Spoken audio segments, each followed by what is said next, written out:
Again, SpaceX, go for launch.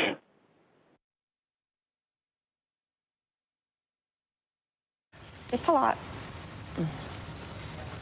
We just heard ready to launch. We're 30 seconds away. Katie, I see the tears in your eyes right now. T-minus 30 seconds. Talk to us about what's going on inside.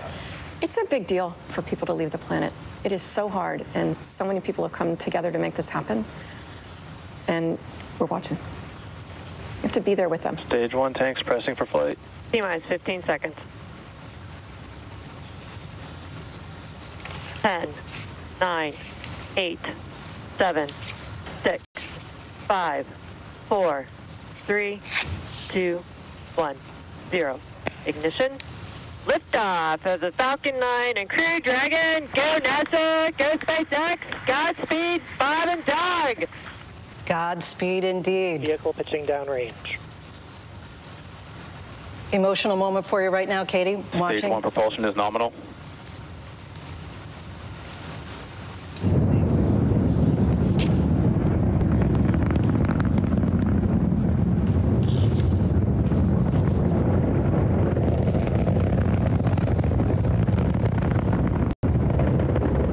People on the ground will hear that crackling. Feel it. Falcon power and telemetry nominal. M1D throttle down.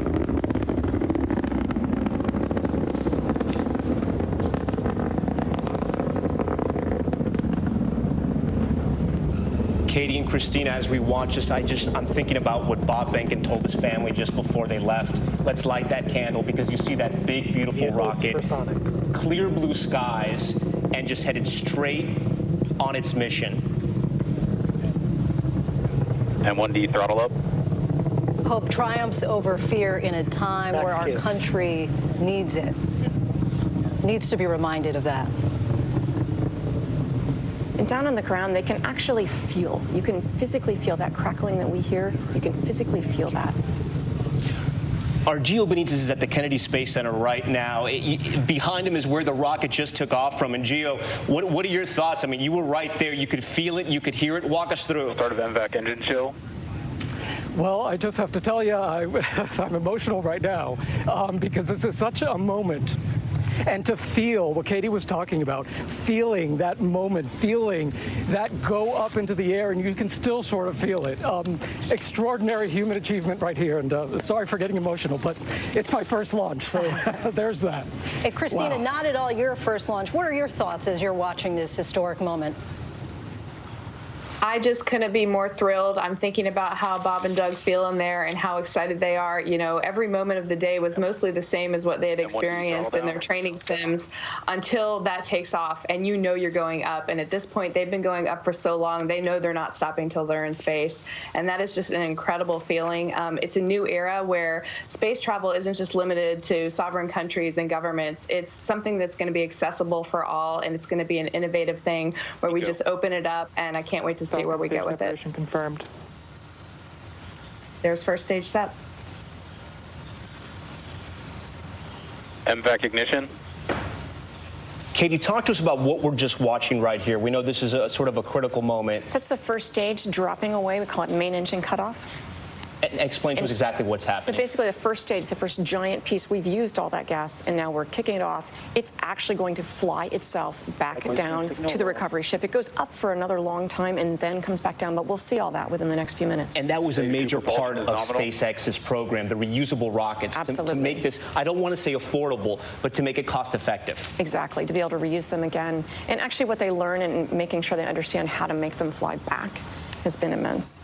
And Elon Musk had referred to that as part of the holy grail of spaceflight, essentially saying, why would you throw away a 747 every time that you used it? Give us a sense of what happens now. It'll not be until tomorrow. Is that in the morning or the afternoon when it's expected to dock with the International Space Station? So this is the Dragon itself is still powering up into space. So it's still on the second stage Dragon engine SpaceX, right now. Nominal trajectory. Nominal trajectory, I'm hearing. And so Position of signal in Bermuda. And what does that mean, what we're hearing right now?